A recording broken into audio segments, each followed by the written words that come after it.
दोस्तों, आज हम ऐसे 3 जहर स्लो पॉइजन के बारे में बात कर रहे हैं जिसे आज के समय में लगभग सभी व्यक्ति उन चीज़ों को खा रहे हैं और वो चीज़ें अंदर ही अंदर शरीर के व्यक्ति को खराब करती जा रही है, अंदर ही अंदर नष्ट करती जा रही है।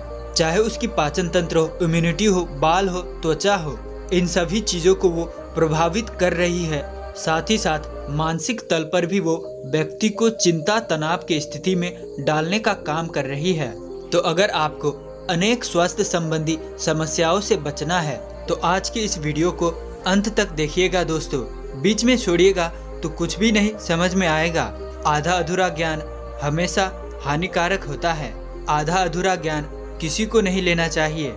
आज आप ये भी जानेंगे कि क्यों हमें इन सब चीज़ों को छोड़ना चाहिए और साथ ही साथ हमारे शास्त्रों में क्या बताया गया है कि इनके स्थान पर कौन सी ऐसी चीज़ें हैं जो आप प्रयोग कर सकते हैं जिसका आपके शरीर पर कोई नुकसान नहीं होगा।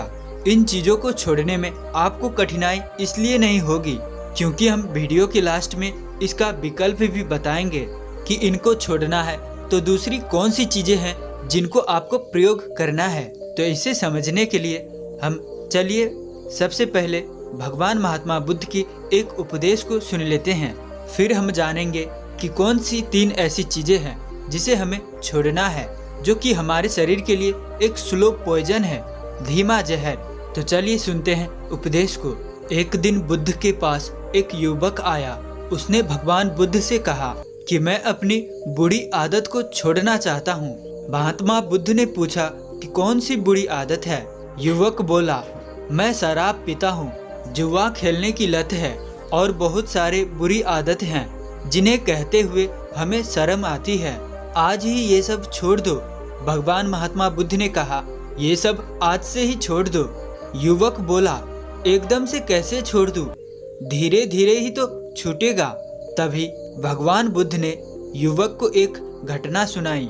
एक समय की बात है, एक संत के पास धनी युवक आया और उन्हें बहुत सारी स्वर्ण मुद्राएं देने लगा। संत ने नाराजगी के स्वर में कहा, चल मेरे साथ और इन्हें मेरे सामने गंगा में फेंक दे। वह उस युवक की बांह पकड़कर उसे गंगा तट पर ले गया। युवक ने स्वर्ण मुद्राएं गंगा में फेंकना प्रारंभ किया, लेकिन उसने सोचा कि एक एक गिन गिन कर फेंकूं। वह शाम तक फेंकता रहा। अंत में बचे हुए मुद्राओं का ढेर संत ने उससे छीन लिया और एक साथ गंगा में फेंक दिया।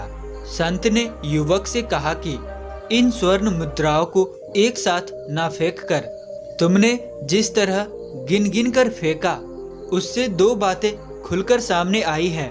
एक तो यह कि इन स्वर्ण मुद्राओं से तुम्हें कितना अधिक लगाव था और जो तुम फेंकने से पहले इन्हें गिन लेना चाहते थे। दूसरे यह कि तुम जिस जगह पर मात्र एक कदम उठाकर पहुंच सकते थे वहां पहुंचने के लिए तुमने बेकार में हजारों कदम बढ़ाए। वो दिन युवक को समझाया कि बुरी आदतें छोड़ना है तो धीरे धीरे बहाना क्यों, एकदम क्यों नहीं छोड़ देते? आज से ही छोड़ दो, अभी से छोड़ दो। युवक ने उसी दिन अपने सारी बुरी आदतें छोड़ने का कसम लिया और भगवान बुद्ध के सामने जाकर के प्रणाम करते हुए कहा, भगवान ठीक मैं 2 महीने के बाद आपके सामने आऊँगा और उस समय मैं ये बुरा लड़का नहीं रहूँगा। मैं सारी बुरी आदतों को छोड़ करके एक सफल आदमी बनकर ही आपके सामने आऊँगा। वह युवक उसी दिन जाता है और सारी बुरी आदतों को छोड़ देता है।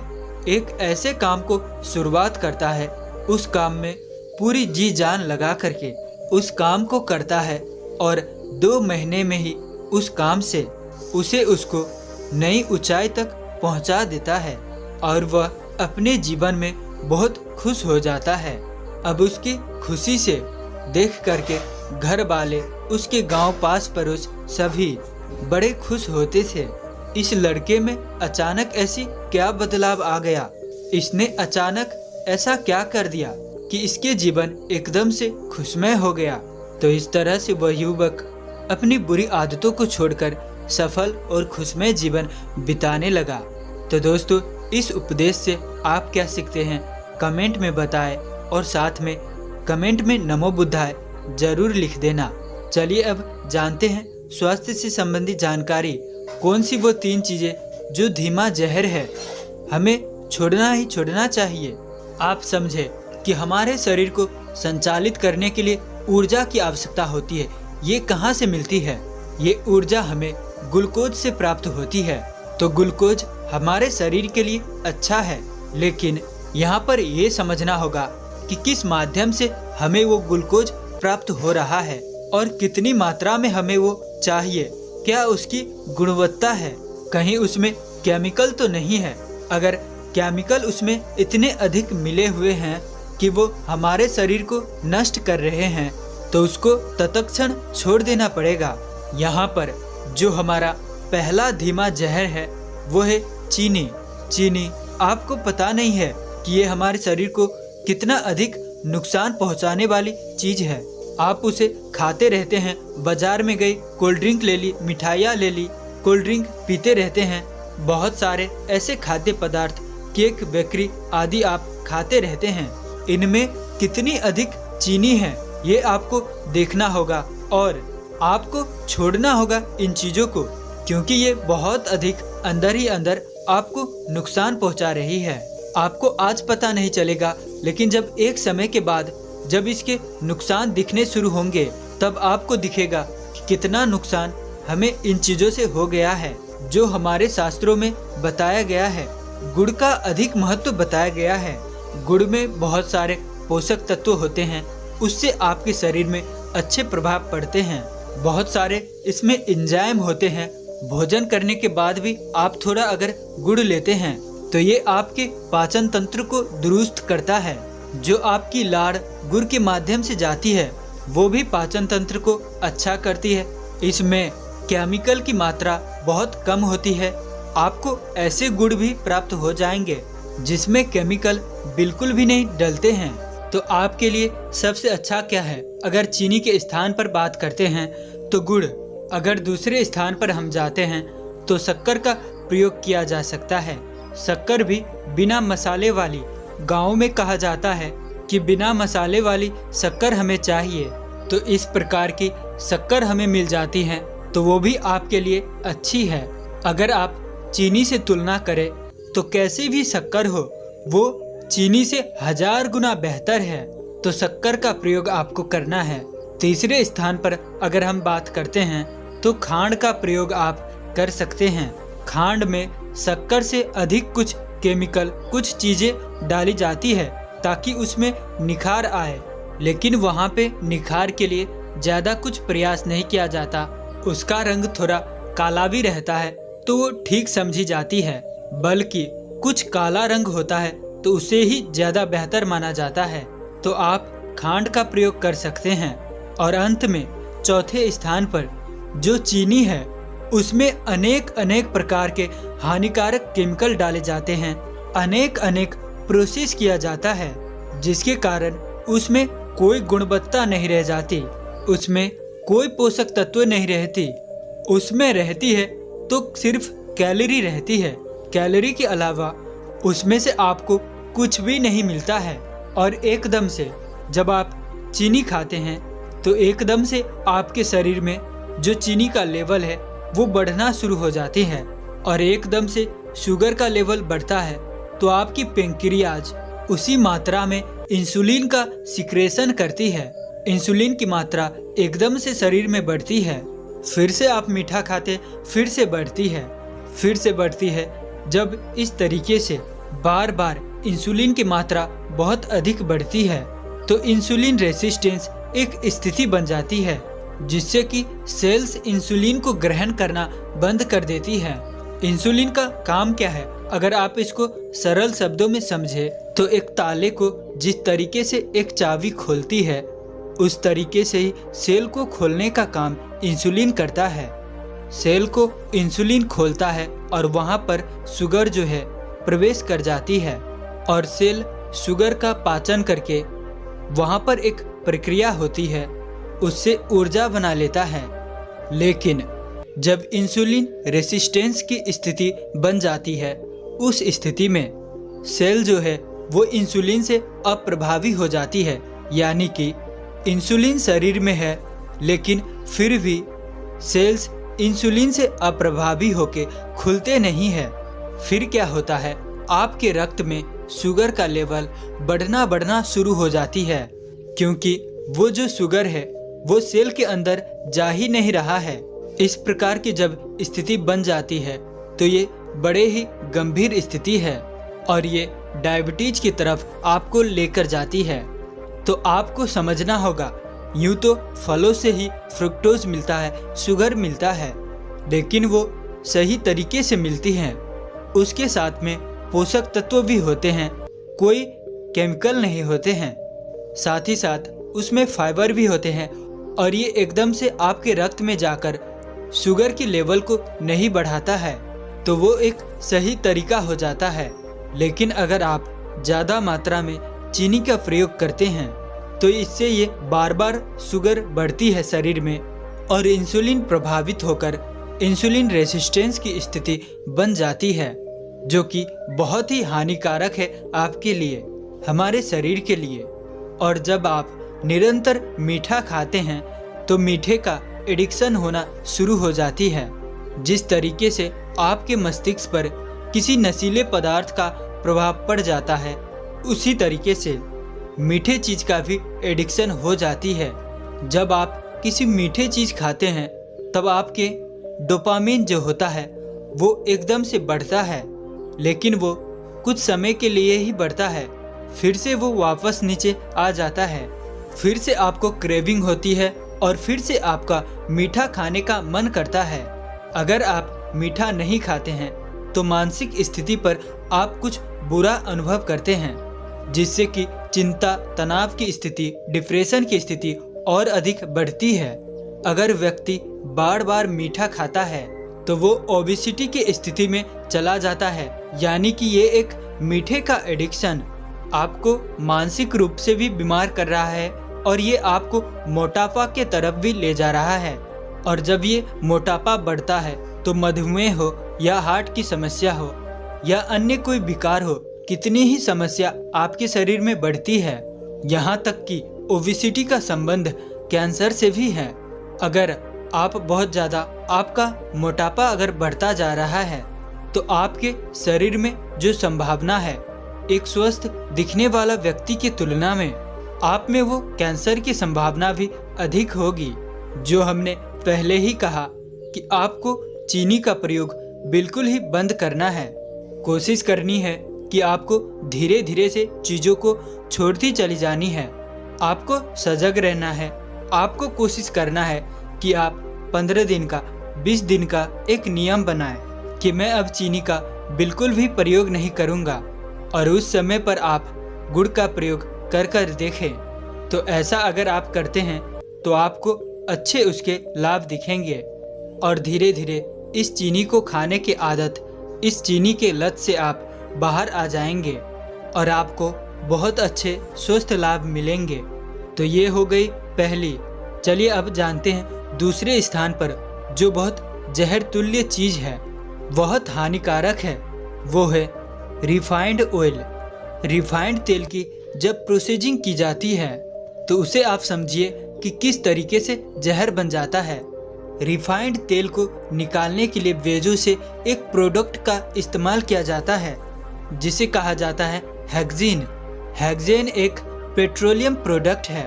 जब इसको मिलाया जाता है, इसके माध्यम से बेजोस से तेल को जब अलग किया जाता है तो ये बहुत ही हानिकारक हो जाता है। ये विष का काम करता है। इससे सर दर्द होना, पेट खराब होना, वोमिटिंग होना, भारीपन लगना, चक्कर लगना, इम्यूनिटी का खराब हो जाना, इस तरीके के अनेकों प्रभाव शरीर पर पड़ते हैं। तो इस हेक्सेन नामक केमिकल को प्रयोग किया जाता है इस तेल को निकालने के लिए। तेल प्राप्त किया जाता है, फिर उससे सुगंध को, पोषक तत्वों को भी निकाल दिया जाता है, उसे भी अलग कर दिया जाता है। आप देखेंगे रिफाइंड ऑयल को तो ये एक बिल्कुल पानी की तरह दिखेगा। इसमें कोई सुगंध नहीं होगी, कोई स्वाद विशेष आपको अनुभव नहीं होगा। ये क्यों नहीं हो रहा है? क्योंकि इससे सब कुछ निकाल दिया गया है। जो पोषक तत्व था, जो सुगंध था, जो इसमें प्रोटीन विटामिन था, सभी। और ये कैसे किया जाता है कि इसको 250 से 400 डिग्री सेल्सियस में गर्म किया जाता है। जब इतना अधिक गर्म किया जाता है तो इसके जो पोषक तत्व है वो नष्ट होने शुरू हो जाते हैं और ये इस प्रकार का एक पानी जैसा तेल आपको ये प्राप्त हो जाता है। रिसर्च ये कहती है कि जब आप तेल को बार बार गर्म करते हैं, जितने ज़्यादा उसको गर्म करते हैं तो गर्म करने से उसमें इतने ज़्यादा विषाक्तता पैदा हो जाती है, उसके पोषक तत्व जो है वो बिल्कुल समाप्त हो जाते हैं और वो आपके लिए हानिकारक हो जाता है। यहाँ तक कि वो आपके डीएनए के लेवल तक आपको नुकसान पहुँचा सकती है, यानी कि डीएनए के स्ट्रक्चर को भी वो डिस्टर्ब कर सकता है। ये इतना ज़्यादा हानिकारक हो जाता है। रिफाइंड तेल जो है वो पहले से ही बहुत अधिक पका हुआ होता है। घर में लाके उसे फिर से आप पकाते हैं और कहा यह जाता है कि तेल को 2 से 3 बार ज़्यादा बार पकाना उस तेल को विषाक्त बना देता है। इसीलिए कहा जाता है कि जो आप बाहर की चीज़ें खाते हैं, फ्राइड चीज़ खाते हैं, पकोड़े वगैरह खाते हैं, उसमें एक ही तेल को बार बार गर्म किया जाता है, बार बार उसमें पकोड़े छाने जाते हैं, उसी में चीज़ों को तला जाता है, तो वो बहुत हानिकारक हो जाता है क्योंकि तेल को बार बार पकाया जाता है। इसे बार बार गर्म करना ये बहुत ही ज़्यादा नुकसानदायक है। तो जो रिफाइंड ऑयल है ये आपके लिए कतई ठीक नहीं है। ये शरीर के लिए बहुत ज़्यादा नुकसान पहुंचाने वाली चीज़ है, जहर का काम करते हैं। इसे आप मन में बैठा ले। आपको अगर ऐसा खाना भी है तो आप घर पर सरसों का तेल लेकर उसमें आप कुछ बनाते हैं, उसको आप ग्रहण करते हैं, तो ये बिल्कुल ठीक है, इसमें कोई समस्या नहीं है। लेकिन रिफाइंड ऑयल को बिल्कुल अपने जीवन से हटा देना है। बाहर की चीज़ें जो एक ही तेल में बार बार पकाई जा रही है, बिल्कुल उनको हटा देना है। ये चीज़ें कैंसर तक का कारण बन रहा है और बहुत सारी स्वास्थ्य संबंधी समस्याओं को पैदा कर रही है। तीसरे नंबर पर जो जहर है वो है चाय। चाय जो आज के समय में स्थिति बन गई है, खाना खा रहे हैं चाय, कोई घर पर आ गया है चाय, दिन में 4-4, 5-5 बार चाय, सुबह उठते ही खाली पेट चाय, ये कितना नुकसान पहुंचाती है आपको इसके बारे में पता भी नहीं है। आप समझे कि चाय में एक टैमिन नाम का पदार्थ पाया जाता है जो कि पोषक तत्वों की एब्जॉर्प्शन में बहुत ज़्यादा कमी कर देता है। यानी कि आपने कोई खाना खाया, उसके बाद आपने चाय पी ली है, तो समझे कि जो पोषक तत्व उस आहार से आपको प्राप्त होने थे वो आपको प्राप्त नहीं होंगे। ये एक बड़ा दुष्प्रभाव आप चाय का समझे कि ये पोषक तत्व को निकालने में सक्षम ही नहीं रहता हमारा पाचन तंत्र। ऐसी स्थिति चाय से बन जाती है और जब उससे पोषक तत्व नहीं निकलते हैं, वो ठीक से पचता नहीं है, तो इससे और भी बहुत सारी समस्याएं हो सकती है। दूसरी बात, जो चाय में कैफीन होती है वो आपके शरीर को अति सक्रिय कर देता है, यानी कि रेस्टलेसनेस की स्थिति में शरीर चला जाता है। इंसोमिया की स्थिति बढ़नी शुरू हो जाती है, माइग्रेन की समस्या बढ़नी शुरू हो जाती है, हार्ट की प्रॉब्लम बढ़ जाती है। क्यों बढ़ रही है? क्योंकि शरीर आराम की स्थिति में नहीं है। शरीर को एक सिग्नल मिल रहा है कि और काम करो, और काम कर। जब शरीर में निरंतर एक प्रक्रिया चल रही होती है तो व्यक्ति का जो हार्ट है वो एक रेस्ट की स्थिति में नहीं जा पाता है, तो हार्ट के संबंधी समस्या होती है, माइग्रेन होती है, उसे नींद नहीं आती है, इंसोमिया की समस्या बढ़ती है, अनेक प्रकार के इस तरह के समस्या बढ़ती रहती है। तो ज़्यादा मात्रा में कैफीन जो लेता है तो इसका एडिक्शन भी बढ़ता है, साथ ही साथ ये इस तरीके की समस्या को भी जन्म देता है। तो इस तरीके की शरीर में समस्या बनती है कि ये डिहाइड्रेशन की स्थिति में शरीर को ले जाता है, ये सुखाता है, ये रूखा करता है शरीर को, और इस कारण से कॉन्स्टिपेशन बढ़ता है और आपका जो मल है, मल सख्त होना शुरू हो जाता है। चाय पीने से कॉन्स्टिपेशन की समस्या अधिक हो सकती है। फिर कॉन्स्टिपेशन के बढ़ने से पाइल्स जैसी और भी समस्याएं हो सकती है। और साथ ही मैं अपने ओर से एक एक्स्ट्रा चौथी चीज़ें जो आपको नहीं खानी चाहिए वो है मैदा। मैदा से बनी चीज़ें, जी हाँ दोस्तों, ये आपके शरीर में, ये आपके आंतों में चिपक जाती है। मैदा हमारे पाचन तंत्र को कमज़ोर बनाकर विभिन्न रोगों को आमंत्रण देता है। मैदा से बनी चीज़ें आपको बिल्कुल ही नहीं खाना है, जैसे कि लिट्टी समोसा, इडली डोसा, पूरी, कुछ भी जो मैदा से बनी हो उसे आपको आज से ही त्याग करना है। क्योंकि मैदा आटे के जो वो बेकार चीज़ जो बच जाती है उसी से बनी होती है और ये हमारे शरीर में आंतों में जाकर चिपक जाती है और वहीं से बैक्टीरिया और हमारे पाचन तंत्र को ढककर उन्हें कमज़ोर बनाने लगती है, जिससे अन्य पोषक तत्व हमारे शरीर में ठीक से अवशोषित नहीं होते हैं इसी मैदा के कारण। तो मैदा बिल्कुल भी नहीं खाना है, आपको किसी भी चीज़ के शुद्ध आटा खाना है, मैदा नहीं। तो ये वो 3 चीज़ें हैं, आप इसे 3 जहर भी कह सकते हैं, जिनका प्रयोग सामान्यतः व्यक्ति कर ही रहा है। चाय तो वो पी ही रहा है आदतन, बाहर जाता है, कहीं भी अतिथि के रूप में जाता है तो चाय मिलती ही है। दूसरे स्थान पर चीनी का प्रयोग कर ही रहा है, चाय में, दूध में, घर में बनने वाली चीज़ में, बाहर से आने वाली चीज़, कोल्ड ड्रिंक में, बहुत सारी चीज़ों में चीनी का प्रयोग वो कर ही रहा है।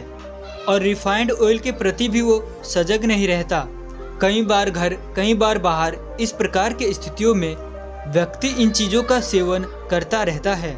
21 दिन तक आप ये प्रयोग करके देखें, जो हमने ये 3 चीज़ें कही हैं उसको छोड़ कर देखें। विकल्प के रूप में जो चीज़ें बताई हैं उन्हें प्रयोग करके देखें। सरसों का तेल का प्रयोग करें, गुड़ का, शक्कर का, खांड का प्रयोग करें और जो चाय है उसको छोड़ करके आयुर्वेदिक चाय पिए या फिर ग्रीन टी नामक पेय आती है उसको आप प्रयोग कर सकते हैं।